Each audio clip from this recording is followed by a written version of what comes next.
आज हम CA final के एडवांस ऑडिटिंग के कुछ एमसीक्यूज जो केस स्टडी बेस आते हैं, जो सीए इंस्टीट्यूट ने आपको एक बुकलेट इशू करी है जिसमें 30 क्वेश्चंस केस स्टडी के उन्होंने आपके एग्जाम के पॉइंट ऑफ व्यू से आपको प्रोवाइड करवाए हैं। हम उन क्वेश्चंस को आज डिस्कस करने जा रहे हैं। ये सारे क्वेश्चंस सीए इंस्टीट्यूट के साइट पर आपको MCQ and case scenario booklet के नाम से आपको मिल जाएंगे। हम इसको आज कंटिन्यू करने जा रहे हैं।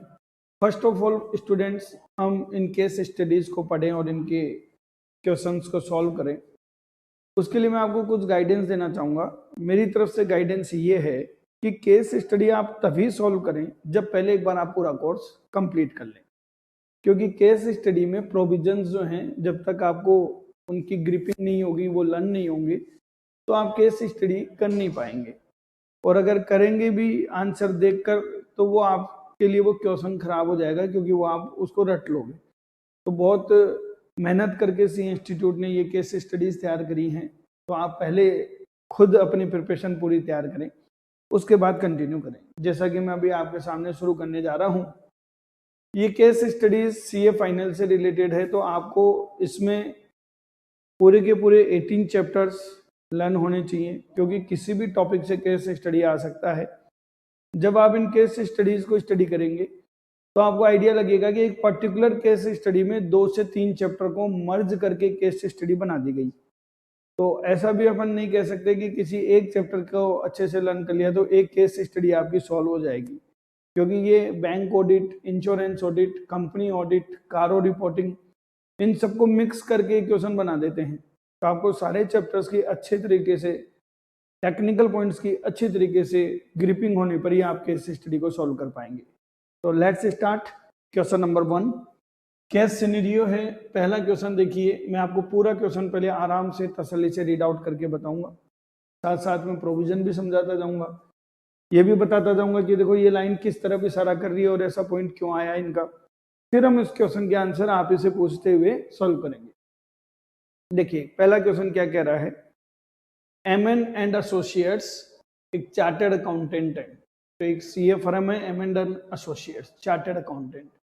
उनको न्यूली अपॉइंट किया गया है एज ए स्टेचुरी ऑडिटर और टैक्स ऑडिटर। तो बच्चों देखो यहीं पर इन्होंने हिंट दे दिया कि टैक्स ऑडिट की क्वेश्चन जरूर पूछेगा, क्योंकि टैक्स ऑडिटर का नाम ले दिया।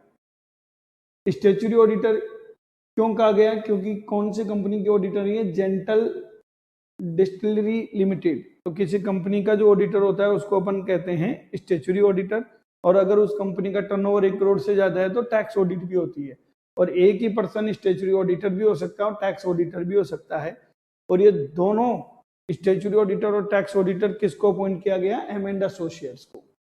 अब एम एंड एसोसिएट्स में सीए मिस्टर एम हैं, जो एम एंड एसोसिएट के पार्टनर हैं, वो इन दोनों डिपार्टमेंट के हेड हैं, स्टेचुरी ऑडिट डिपार्टमेंट और टैक्स ऑडिट डिपार्टमेंट के हेड हैं उस सीए फर्म में। अब हेड है तो सब जिम्मेदारी इनकी है। इन्होंने क्या किया, सीएएम ने ये जो दोनों ऑडिट का काम है वो असाइन कर दिया।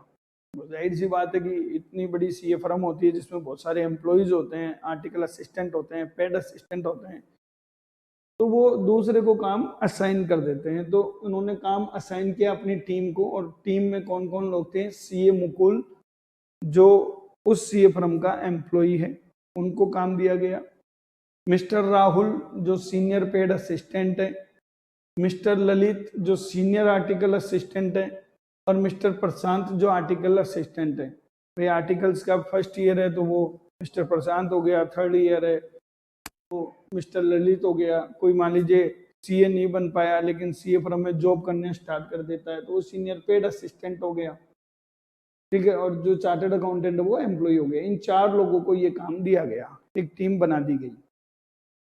अब इस टीम ने वहां जाकर काम शुरू किया, तो मिस्टर राहुल जो है, जो आपका सीनियर पेड असिस्टेंट था, उन्होंने सीए मुकुल को, जो इस टीम का इंचार्ज एक तरीके से, उसको कुछ इश्यूज रिपोर्ट करे कि साहब हमने स्टेचुरी ऑडिट में हमको ये इश्यू आए हैं। तो यहाँ भी टैक्स ऑडिट की बात नहीं हो रही है, इन्होंने स्टेचुरी ऑडिट के कुछ इश्यूज बताए, और वो इश्यू क्या क्या हैं जरा देख लेते हैं।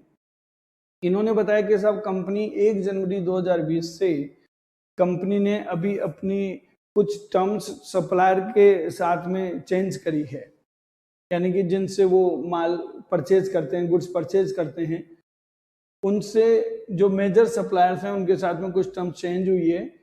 उनका पहले क्रेडिट पीरियड होता था 60 डेज का, जो आज कैश ऑन डिलीवरी बेसिस पे हो गया, यानी कि कंपनियां परचेज में सेल कर रही है, पहले उधार में करती थी। तो देखो ये कहीं ना कहीं इशारा कर रहा है, ये इश्यू जो है इशारा कर रहा है कि साहब कंपनी की पोजीशन ठीक नहीं है, नहीं तो उसको उधार मिलती। और इन्होंने खुद ने भी लिख दी ये बात। मेनली ऐसा क्यों हुआ, कंपनी खुद अपनी इच्छा से नहीं कर रही थी, ऐसा क्यों हुआ, क्योंकि कुछ सप्लायर ने इंस्टेंस किया उनको कि कंपनी आपकी टाइम पे पेमेंट नहीं करती है, इसलिए हम आपको उधार नहीं देंगे, आप कैश पे माल परचेज करें। तो ये एक इशू मिस्टर राहुल के द्वारा ऑब्जर्व किया गया। दूसरी बात, अब देखो यहाँ पर ये तो इन्होंने हिंट दे दिया कि उसको उधार मिलनी कम हो रही है, शायद गोइंग कंसर्न पे कुछ ना कुछ प्रॉब्लम हो। दूसरा, इन्होंने एक इशू किया कि साहब हमने संडे डेटर से कंफर्मेशन रिक्वेस्ट भेजी। तो ऐसे 505 के तहत एक्सटर्नल कंफर्मेशन में आपने पढ़ा है कि जब हम कंफर्मेशन रिक्वेस्ट भेजते हैं तो वो दो टाइप की होती है, एक पॉजिटिव रिक्वेस्ट, एक negative request. Positive confirmation request का मतलब होता है चाहे आप हमारे बैलेंस से एग्री हो या नहीं हो, मुझे हर हाल में आपका रेस्पॉन्स चाहिए।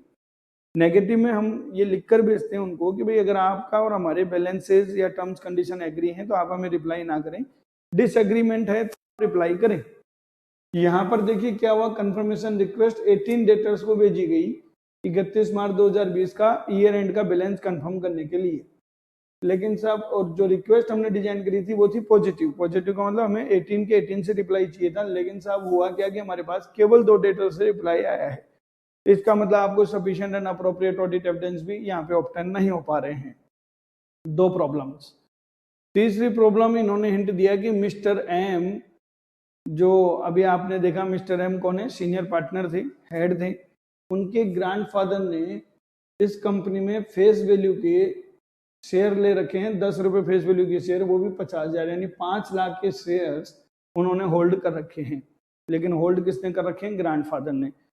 आप कंपनी एक्ट को पढ़ोगे तो मैंने आपको बताया था अगर कोई भी चार्टर्ड अकाउंटेंट खुद या उसका पार्टनर या उनके रिलेटिव किसी कंपनी में शेयर होल्ड करते हैं तो वो ऑडिट नहीं कर सकते, but relative 1 lakh face value तक के शेयर होल्ड कर सकते हैं, और यहाँ तो है 5 लाख। बट मैंने आपको रिलेटिव की डेफिनेशन बताई थी, और रिलेटिव की डेफिनेशन में मैंने ग्रैंडफादर ग्रैंडमदर को कवर नहीं करा था। तो ये इन्होंने हिंट दिया। अगर आप यहाँ देखो ऐसे प्रोविजन आपके क्लियर हैं तो आप बिल्कुल आसानी से सॉल्व कर लोगे, नहीं तो नहीं कर पाओगे। तो ग्रैंडफादर ने साहब जो है वो होल्डिंग कर रखे थे पिछले 3 सालों से। तो ये खाली बच्चों को कंफ्यूज करने के लिए पॉइंट दिया है इन्होंने, ठीक है, क्योंकि ग्रैंडफादर का यहाँ पे कोई बड़ा रोल नहीं है। नेक्स्ट है बच्चों, ट्रेड पेबल्स जो थे, यानी कि जो संडे क्रेडिटर्स हैं, उनमें से कुछ आउटस्टैंडिंग ड्यू हैं, मतलब कुछ के पेमेंट अभी करने बाकी हैं।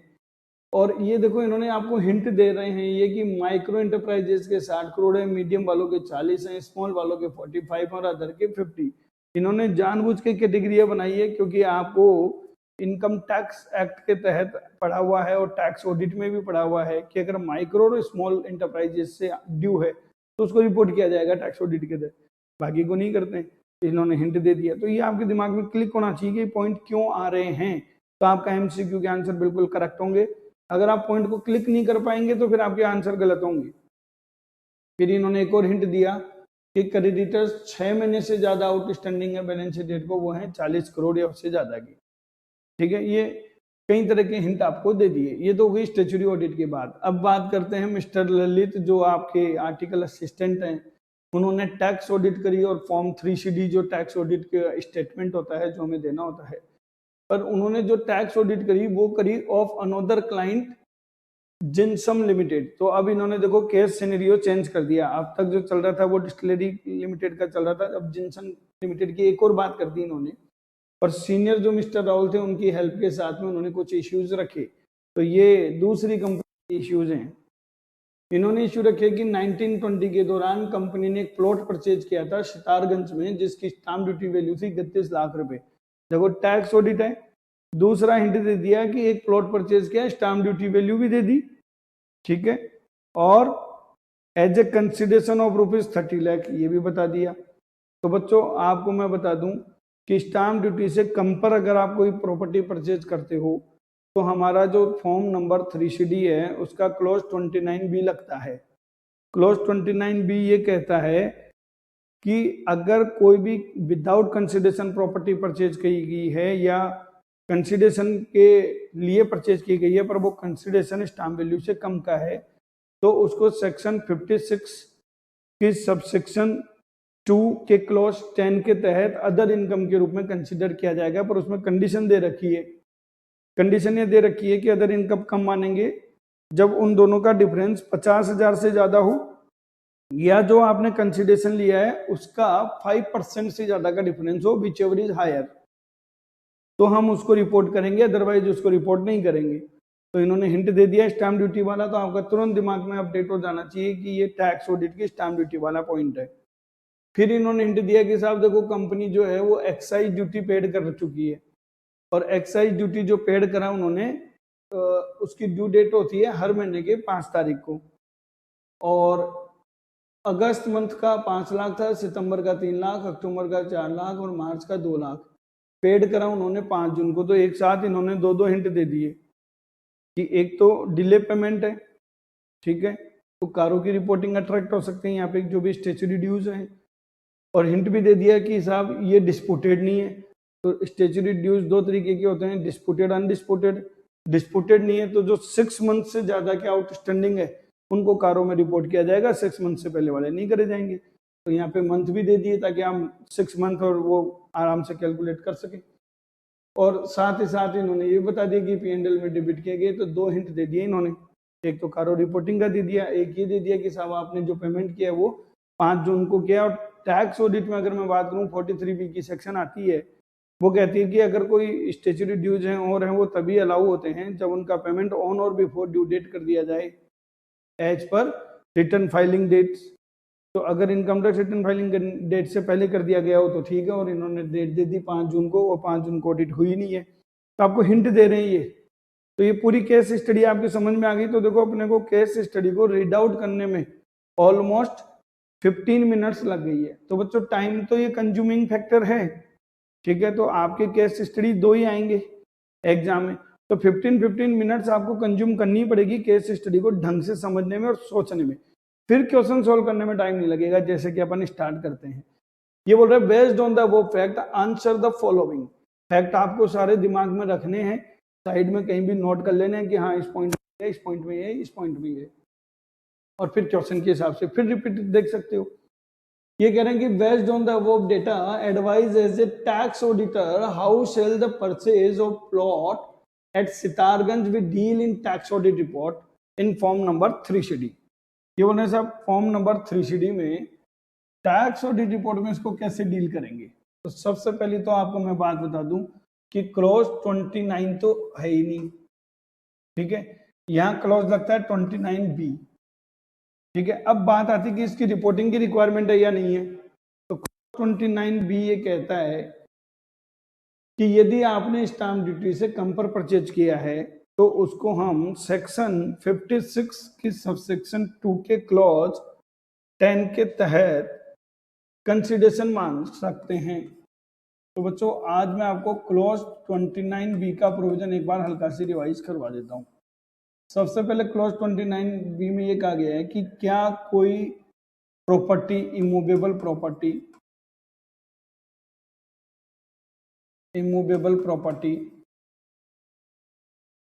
इसके 2 ब्रैकेट किए गए हैं, विदाउट कंसिडरेशन ऑब्टेन की गई है, या कोई immovable property without consideration obtain की गई है। अगर की गई है तो इनकम टैक्स एक्ट की सेक्शन 56 की सबसेक्शन 2 का क्लॉज X यानी कि 10 आपको ये कहता है कि whole stamp duty value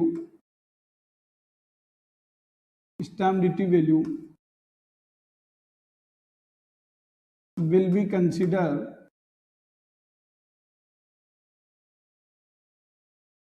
as income from other sources, और अगर इनकम फ्रॉम अदर सोर्सेज वो मानी जाती है तो उसको 29B में रिपोर्ट की जाएगी। लेकिन ये पॉइंट कब है बच्चों, जब इमूवेबल प्रॉपर्टी विदाउट कंसिडरेशन हो। अब हमारे क्वेश्चन में तो कंसिडरेशन दिया है इन्होंने,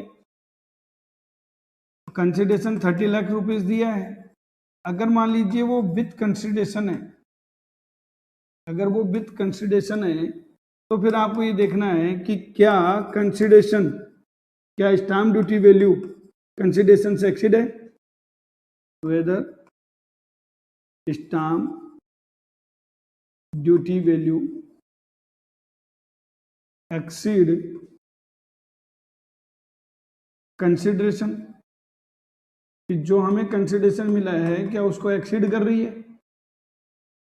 तो यहां पर आपकी स्टाम्प ड्यूटी वैल्यू जो है, जो क्वेश्चन में गिवन है वो है 31 लाख, और आपने इसको परचेज जो किया है वो किया है 30 लाख में। तो बच्चों चाहे परचेज करने वाला हो चाहे सेल करने वाला हो, दोनों की इनकम मान ली जाती है, समझ गए।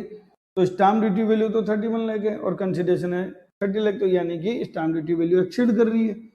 तो अगर ऐसा है इफ यस, तो ये रिपोर्टिंग कब होगी, जब इन दोनों में से जो भी हायर हो। इफ यस तो ये देखना कि क्या जो डिफरेंस है वो एक्सीड कर रहा है ₹50,000। तो साहब यहां तो डिफरेंस है 1 लाख रुपए का, या सेकेंड बात इन्होंने कही कि 5% ऑफ कंसिडरेशन, जो डिफरेंस है क्या वो कंसिडरेशन के 5% है, विच एवर इज हायर।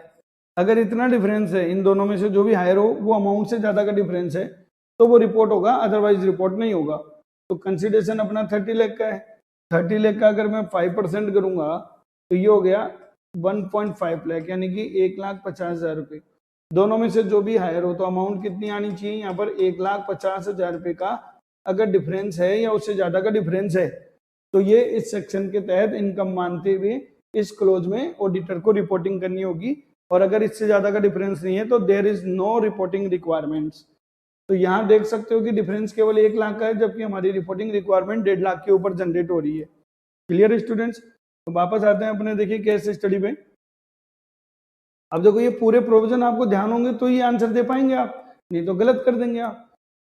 तो इन्होंने ऑप्शन दिया कि साहब एक अमाउंट है 1 लाख रुपए की, वो क्लोज 29 में रिपोर्ट होनी चाहिए, ऐसा कोई प्रोविजन नहीं है। पहली बात तो 29 लगेगा ही नहीं, 29 बी लगेगा। फिर कह रहे हैं साहब 50,000 रुपए की अमाउंट 29 बी में रिपोर्ट हो जाए, तो मैंने कहा केवल 50,000 नहीं है, उसमें दो चीजें हैं, 50,000 और कंसिडरेशन का 5% विच एवर इज हायर, और वो भी उससे ऊपर की अमाउंट हो तो ही आएगा रिपोर्टिंग, नहीं तो नहीं होगा। तो ये ऑप्शन भी गलत। ये कह रहे हैं 1 लाख के अमाउंट को रिपोर्ट कर दो, दोनों के डिफरेंस, ये भी गलत। तो इसका राइट आंसर क्या हो गया, 1.1 का राइट आंसर क्या हो गया, no reporting requirement will arise in form 3CD। अच्छा क्यों नहीं है, कारण बता दिया, क्योंकि इन दोनों के बीच का डिफरेंस जो है वो कंसिडरेशन का 5% से ज्यादा नहीं है, इससे कोई रिपोर्टिंग की रिक्वायरमेंट नहीं है, इंस्टीट्यूट ने खुद ने इसके लिए माफ कर रखा है। तो इसका राइट आंसर क्या हो गया, डी। पहला क्वेश्चन क्लियर है।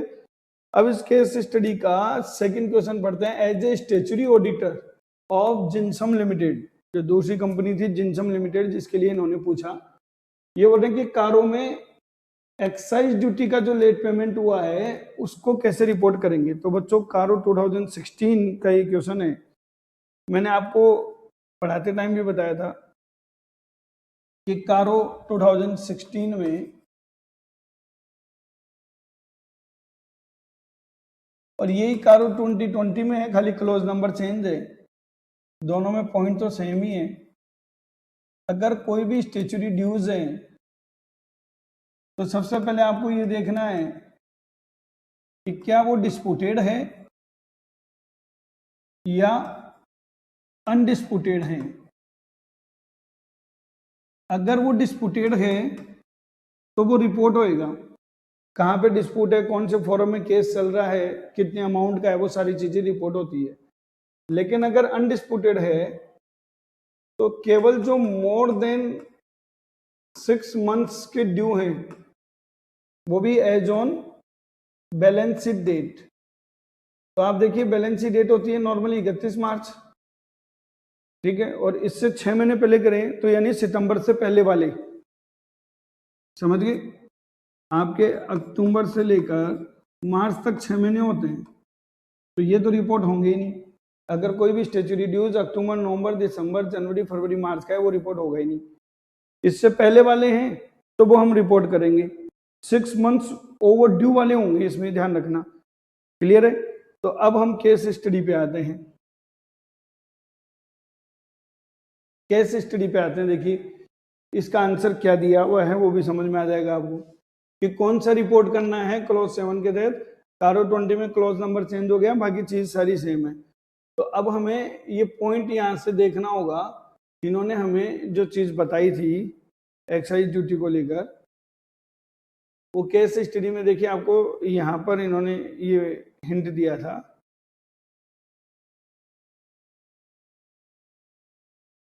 ये देखिए, कंपनी हैज पेड, ठीक है, company has paid state excise duty, ठीक है। और कौन कौन से मंथ की है? अगस्त, सितंबर, अक्टूबर, मार्च, ये 4 ड्यू हैं। तो बच्चों देखो, हम 6 महीने से ज्यादा के जो ओवर ड्यू होते हैं उनको ही रिपोर्ट करते हैं बस, क्योंकि सेम इज नॉट डिस्प्यूटेड। तो देखो 6 महीने से ज्यादा ड्यू का मतलब जो सितंबर मंथ तक ड्यू आ गए, जो ड्यू डेट जिनकी सितंबर मंथ तक आ गई वो तो रिपोर्ट होगा, और जिनकी ड्यू डेट अक्टूबर में आ गई वो रिपोर्ट नहीं होगा। तो देखो अगस्त वाले मंथ की ड्यू डेट हो गई 5 सितंबर, क्योंकि नेक्स्ट मंथ है ना, तो 5 सितंबर यानी कि 5 लाख वाला रिपोर्ट होएगा। सितंबर वाले 3 लाख की ड्यू डेट आ गई 5 अक्टूबर, तो ये क्राइटेरिया से बाहर हो गया, और मार्च वाला, अक्टूबर वाला और ये मार्च वाले तो आगे क्राइटेरिया से बाहर है ही। तो हमें केवल 6 मंथ से ज्यादा जो ओवर ड्यू हैं उनको रिपोर्ट करना है। तो केवल कौन सा हो गया ओवर ड्यू करने के लिए? हमारा अगस्त का, केवल उसकी रिपोर्ट करनी है क्योंकि ये डिस्प्यूटेड नहीं है। तो बैलेंस शीट डेट को जो 6 मंथ से ज्यादा ओवर ड्यू है, तो अगस्त वाला सितंबर में ड्यू होता है, 30 सितंबर तक जितने भी ओवर ड्यू चल रहे हैं वो रिपोर्ट होंगे। आपके सर सितंबर वाला क्यों नहीं हो रहा है? ये भी तो सितंबर मंथ का है, पर इसकी ड्यू डेट अक्टूबर में आती है ना, क्योंकि 5th of the next month, तो इसलिए ये बच गया। तो इसका राइट आंसर क्या हो गया? 5 लाख रुपीज। ये देखिए 1.2 का आंसर हो गया 5 लाख रुपीज। क्यों हो गया मालूम चल गया आपको? क्योंकि आपको 6 मंथ्स से ज्यादा के जो ओवर ड्यूज हैं केवल उनको रिपोर्ट करना है। तो ये कौन से महीने का हो गया? केवल अगस्त मंथ का हो गया, फॉर द मंथ ऑफ अगस्त, क्योंकि अगस्त मंथ की जो ड्यू डेट है वो सितंबर है, और हमें 6 महीने यानी कि जिनकी ड्यू डेट अक्टूबर, नवंबर, दिसंबर, जनवरी, फरवरी और मार्च में आती है, वो तो रिपोर्ट करनी ही नहीं है, वो तो कवर होंगे नहीं, और इससे पहले जो ड्यू डेट आ जाती है वो सब कवर करने हैं। तो सितंबर मंथ वाले की ड्यू डेट थी 5 अक्टूबर, इसलिए वो कवर नहीं हो रहा। सिर्फ कौन सा कवर हो रहा है? अगस्त मंथ वाला 5 लाख रुपए। इसका क्या हो गया? राइट आंसर हो गया। दो चीज क्लियर है। 1.3 नंबर का जो क्वेश्चन है, ये कह रहे हैं कि ट्रेड पेबल्स जो हैं उनको सेपरेटली डिस्क्लोज किया जाएगा as per schedule 3 of division 1। तो बच्चों आपने शेड्यूल 3 में अच्छे से पढ़ा हुआ है कि शेड्यूल 3 में डिवीजन 1 बैलेंस शीट, और बैलेंस शीट में क्रेडिटर्स, डेटर्स ये सब आएंगे, लेकिन हमें इसको सेपरेटली डिस्क्लोज क्रेडिटर्स को तब करना होता है जब वो क्रेडिटर्स ड्यू हैं एमएसएमई एक्ट के तहत। 2 चीजों को कवर करते हैं, माइक्रो और स्मॉल को। यहाँ बहुत सारे बच्चे क्या मीडियम भी कवर कर लेते हैं, जबकि केवल माइक्रो और स्मॉल को ही इसको कवर करना है। तो माइक्रो और स्मॉल इन्होंने देखो लिख भी दिया है, कौन सा है? 105 करोड़। यहाँ पहले ऑप्शन का कोई मतलब नहीं है, 6 महीने से ज्यादा आउटस्टैंडिंग उनको अलग से डिस्क्लोज करें बेटा, वो सन्डी डेटर्स के लिए है। सन्डी डेटर्स में मोर देन 6 मंथ्स वाले अलग डिस्क्लोज होते हैं और लेस देन 6 मंथ वाले अलग होते हैं। और हमारे यहाँ पे क्रेडिटर्स की बात करें तो पहला ऑप्शन तो होगा ही नहीं। Option B is right answer. 105 crore जो ऊपर अमाउंट दी हुई है, केवल किस किस की जोड़नी है? माइक्रो और स्मॉल की जोड़नी है, मीडियम की मत जोड़ना। किस किस की जोड़ोगे? माइक्रो की, और स्मॉल की जोड़ोगे, मीडियम की मत जोड़ना। तो माइक्रो और स्मॉल की कितने कितने दिए हैं आपको मैं बता भी देता हूँ। केस स्टडी में आपने देखा होगा, एक जगह पे इन्होंने हिंट दिया था, ये देखिए ये रहा कि ट्रेड पेबल जो है ना आउटस्टैंडिंग है, माइक्रो का है 60, मीडियम को छोड़ दो, और स्मॉल का है 45। तो 60 और 45 हो गया 105 करोड़। क्लियर है? तो ये हमें अलग से शेड्यूल 3 के अकॉर्डिंग डिस्क्लोज करना होता है। तो इसका राइट आंसर आ गया ऑप्शन बी। ऑप्शन सी आएगा नहीं क्योंकि इसमें मीडियम भी कवर कर लिया, और ऑप्शन डी वैसे ही गलत है कि सेपरेट डिस्क्लोजर की रिक्वायरमेंट ऐसा नहीं है, एमएसएमई एक्ट के अकॉर्डिंग हमें डिस्क्लोज करना होता है। शेड्यूल 3 में भी ये बात लिखी हुई है। Clear students? अब इसके बाद में आ जाओ last question, first case study का लास्ट क्वेश्चन है 1.4। देखो ये कह रहे हैं on the above data advise as a tax auditor how the reporting requirement under clause 26। तो बच्चों क्लॉज 26 अब आपको मालूम होना चाहिए। क्लॉज 26 में 43B वाली सेक्शन लगती है कि आपका जो पेमेंट, जो भी स्टैट्यूटरी ड्यूज का पेमेंट है वो हम आपको तभी अलाउ करेंगे जब वो इनकम टैक्स रिटर्न फाइल करने की ड्यू डेट से पहले पेड कर दिया गया हो और इसको अलग से रिपोर्टिंग करी जाएगी। क्लियर है? तो ये हमको बात करनी है अब इसमें कि साहब जो क्लॉज 26 के तहत आप जो रिपोर्टिंग करेंगे एक्साइज ड्यूटी के रिगार्डिंग, और हिंट दे दिया आपको, तो आपको दिमाग केवल एक्साइज ड्यूटी में लगाना है। तो कितनी अमाउंट से करेंगे और क्या करेंगे, कितने अमाउंट से करेंगे और क्या करेंगे। तो जो ड्यू डेट और उससे पहले पे कर दी वो सब रिपोर्टिंग कर देंगे। ठीक है, क्योंकि जो 26B का क्लोज है और क्लॉज 26 के सब क्लोज बी में एक आपका आता है पॉइंट ए, उसमें लिखा हुआ है जो पेड ऑन और बिफोर ड्यू डेट है उसको रिपोर्ट कर दो। Due date of return furnished, जो रिटर्न फाइल करने की उसकी ड्यू डेट। अब इन्होंने पे कर दिया था 5 जून को और रिटर्न की ड्यू डेट आती है 30 सितंबर, यानी कि पूरी की पूरी एक्साइज की जो अमाउंट थी वो इन्होंने पे कर दी थी। तो वो पूरी अमाउंट हम रिपोर्ट करेंगे। तो इसका राइट आंसर क्या हो जाएगा, देखिए डी ऑप्शन। ये कह रहे हैं अमाउंट ऑफ 14 lakhs।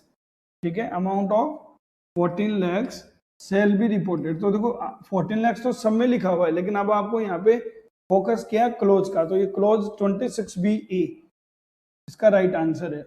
बी में नहीं आएगा, 26A में नहीं आएगा, ए बी में नहीं आएगा।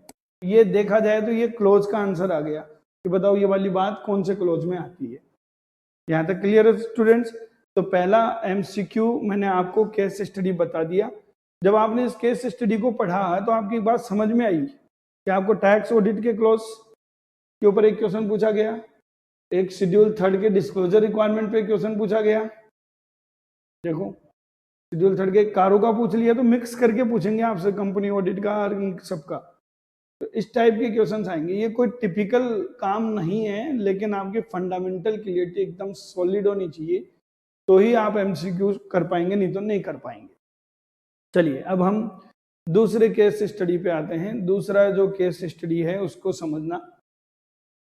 सेकंड केस स्टडी ये कह रहा है कि PQR limited is one of the leading company in the cement manufacturing industry. ये तो कहानी बनाई है इन्होंने कि सीमेंट मैन्युफैक्चरिंग इंडस्ट्री की सबसे बढ़िया कंपनी है PQR लिमिटेड। ठीक है, उससे हमें कोई फर्क नहीं पड़ता।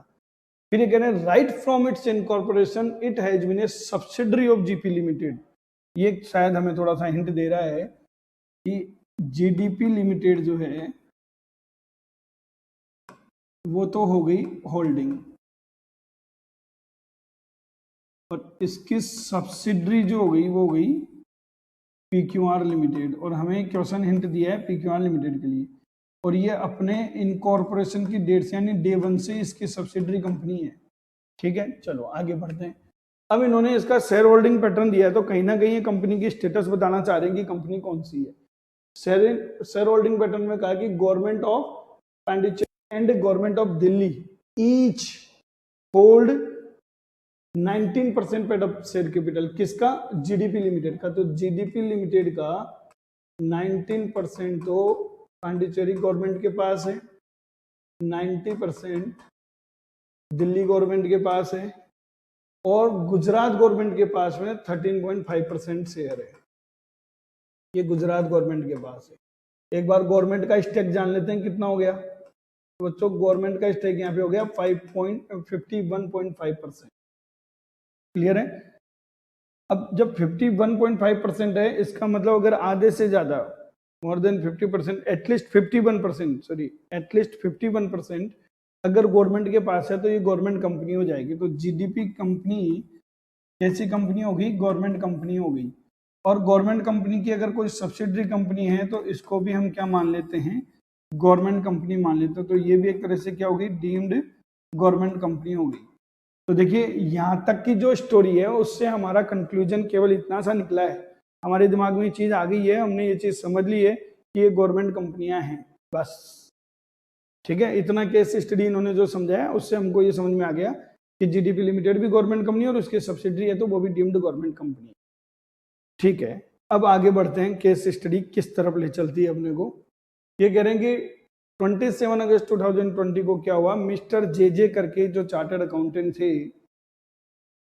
वो पीक्यूआर लिमिटेड के ऑडिटर थे और उन्होंने रिजाइन कर दिया। अब देखो इन्होंने हिंट दिया है कि उससे ऑडिटर ने रेजिग्नेशन दे दिया। अब वो ऑडिटर किसका है, गवर्नमेंट कंपनी का। तो आपको तुरंत यहाँ पे याद आ जाना चाहिए कि अगर कोई ऑडिटर रिजाइन करता है तो उसकी ड्यूटी बनती है कि वो इन्फॉर्म करे। अब इन्फॉर्म किसको करे साहब, एक तो कंपनी को करे, एक आरओसी को करे, रजिस्ट्रार ऑफ कंपनीज को, और अगर गवर्नमेंट कंपनी है तो C&AG को भी करे। ये हिंट हो गया।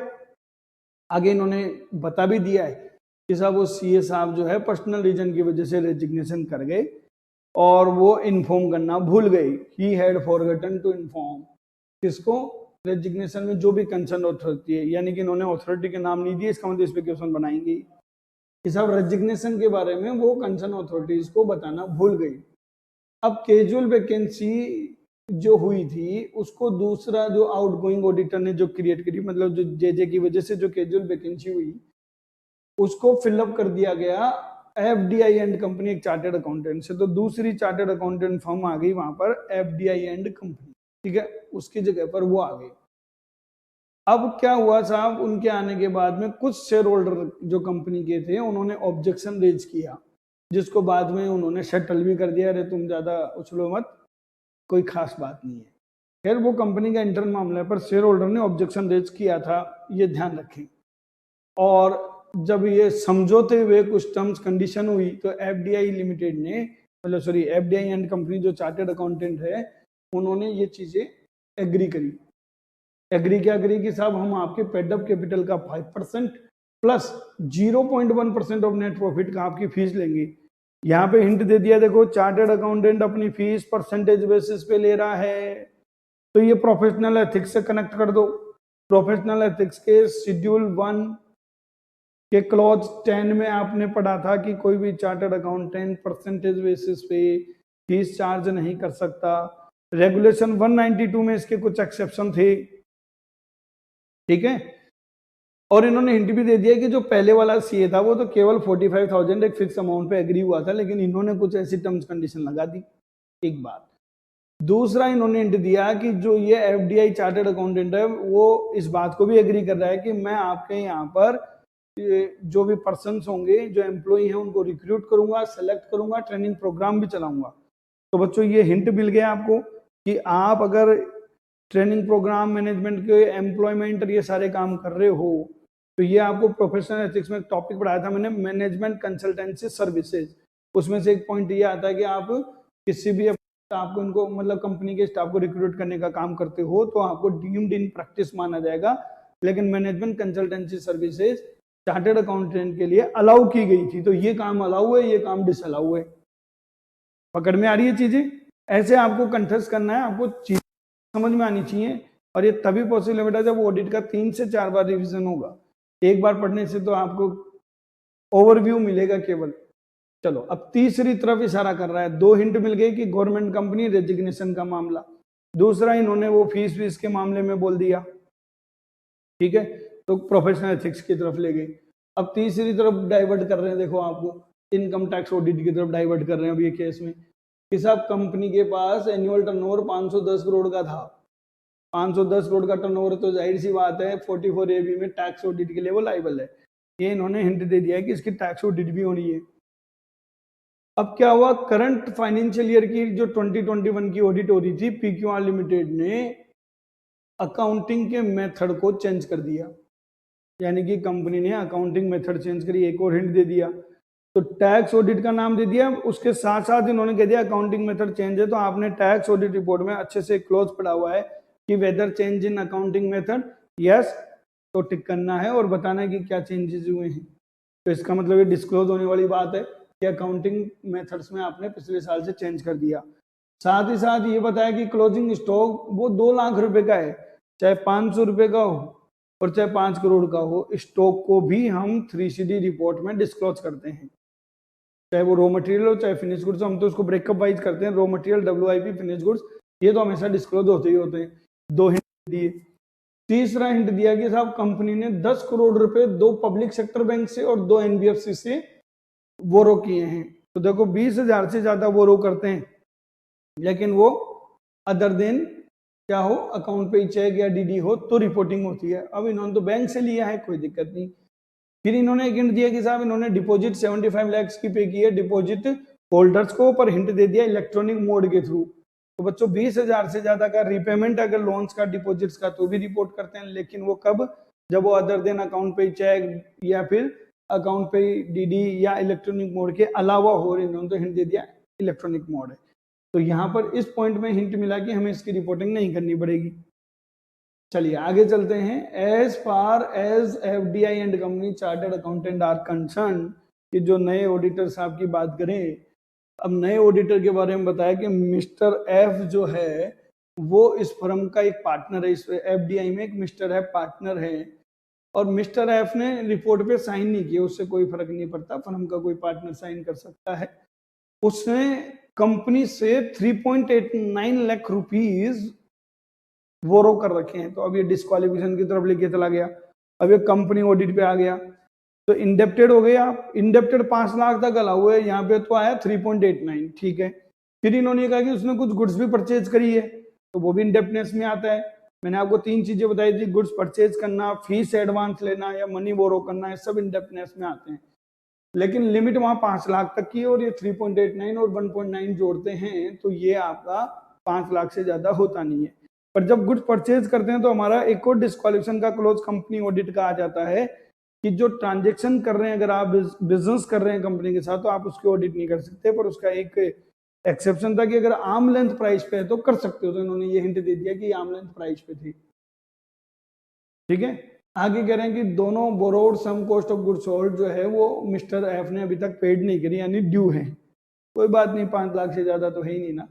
एक और पार्टनर है साहब फर्म का मिस्टर I, जो साइन करने के लिए रेस्पॉन्सिबल था, ठीक है। अब उन्होंने बताया कि साहब वो मेरे जैसे टीचिंग प्रोफेशन में अपने फ्री टाइम में वो एंगेज था।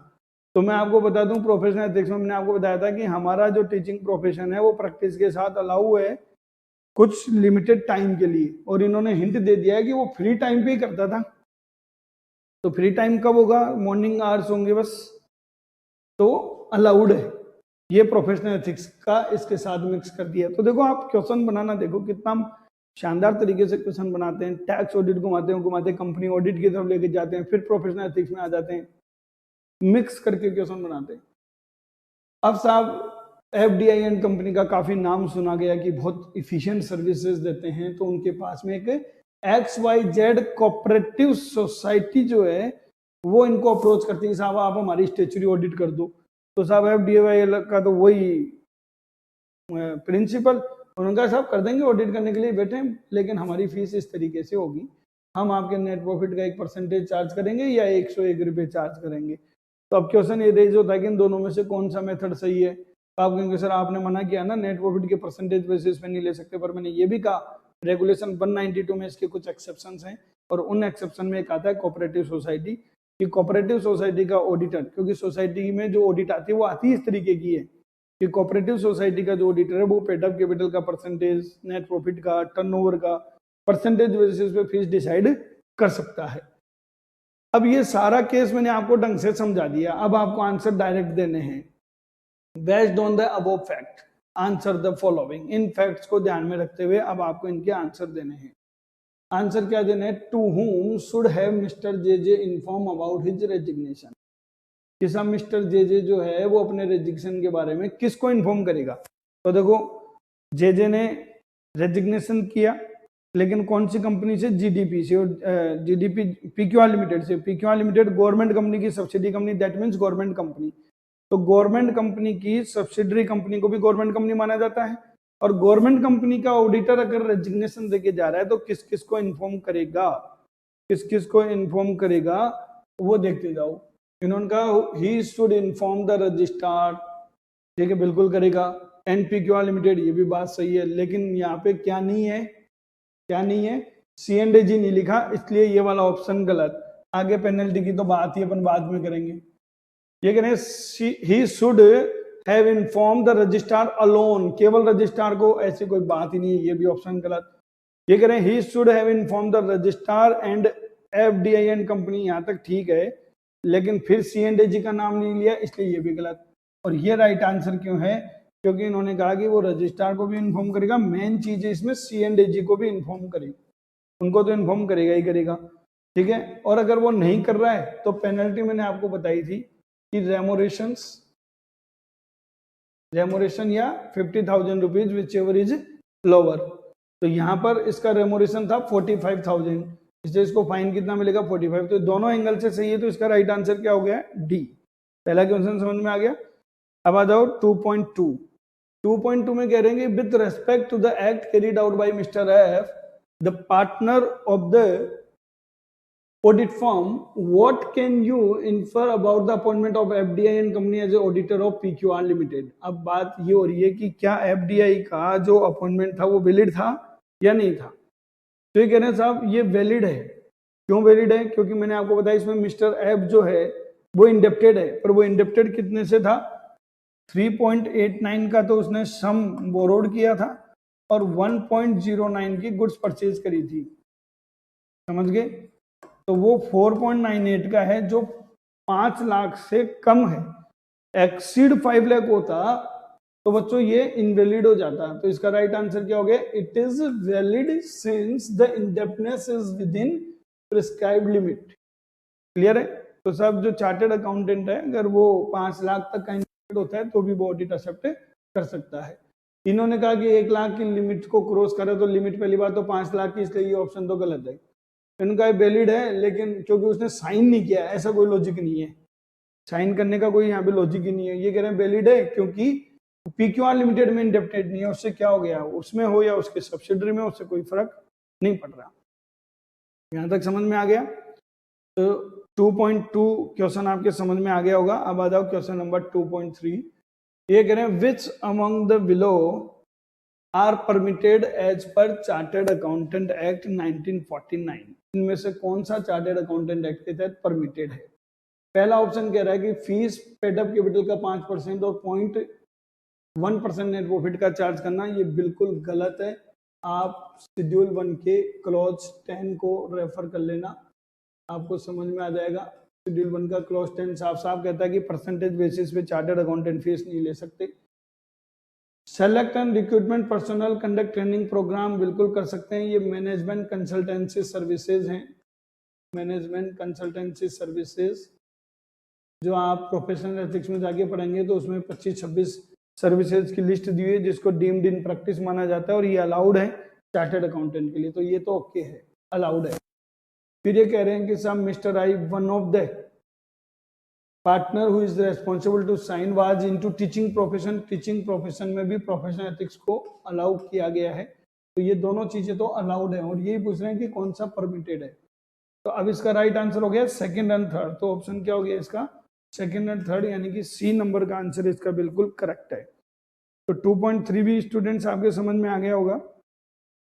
अब आ जाओ 2.4। ये कह रहे हैं with respect to fees charge for its new assignment. तो बच्चों न्यू असाइनमेंट जो आया था वो आया था कोऑपरेटिव सोसाइटी का। कोऑपरेटिव सोसाइटी में इन्होंने परसेंटेज बेसिस पे लिया, लेकिन क्लॉज 10 में एक रेगुलेशन दिया हुआ है, regulation of chartered accountant act 192, जो चार्टर्ड अकाउंटेंट रेगुलेशन का रेगुलेशन 192 है, उसमें इस रूल्स के एक्सेप्शंस गिवन है और उसमें से एक एक्सेप्शन ये गिवन है कि कोऑपरेटिव सोसाइटी का ऑडिटर परसेंटेज बेसिस पे फीस ले सकता है या फिक्स अमाउंट ले सकता है। तो ये भी अलाउ और ये भी अलाउ। तो इसका राइट आंसर क्या है, आइदर 1 और 2, चाहे वो फिक्स ले ले या परसेंटेज बेसिस पे ले ले, हमें कोई तकलीफ नहीं है। Clear students. और लास्ट आ जाओ बच्चों 2.5। ये बोल रहे हैं कि इनमें से कौन सा ट्रांजेक्शन ऐसा है जो ऑडिटर को टैक्स ऑडिट के तहत रिपोर्ट करना है। फिस्कल लॉ का मतलब टैक्स ऑडिट के तहत रिपोर्ट करना जरूरी है। तो बच्चों देखो हम किस किस को रिपोर्ट करते हैं। इन्होंने का सब जो 10 करोड़ का लोन लिया था वो लिमिट को क्रॉस कर रहा है भैया, लिमिट को तो क्रॉस कर रहा है, लेकिन वो अदर देन क्या हो, अकाउंट पे चेक इनकी हो तो रिपोर्ट करते हैं, तो ये वाला तो आएगा नहीं। अकाउंटिंग मेथड में चेंज किया है, बिल्कुल आएगा, रिपोर्ट करना ही होगा। ये कह रहे हैं डिपॉजिट का पेमेंट किया आपने जो लिमिट को एक्सीड कर रहा है, लिमिट को तो एक्सीड कर रहा है लेकिन रिपोर्टिंग नहीं होगी। रिपोर्टिंग कब होती है, जब वो क्या हो, अदर देन अकाउंट पे चेक हो या इलेक्ट्रॉनिक मोड इनके अलावा हो, तो ये भी रिपोर्टिंग नहीं होगी। तो सेकंड पॉइंट रिपोर्टिंग होगा। और देखते हैं फोर्थ पॉइंट कह रहा है रिपोर्टिंग ऑफ क्लोजिंग स्टॉक।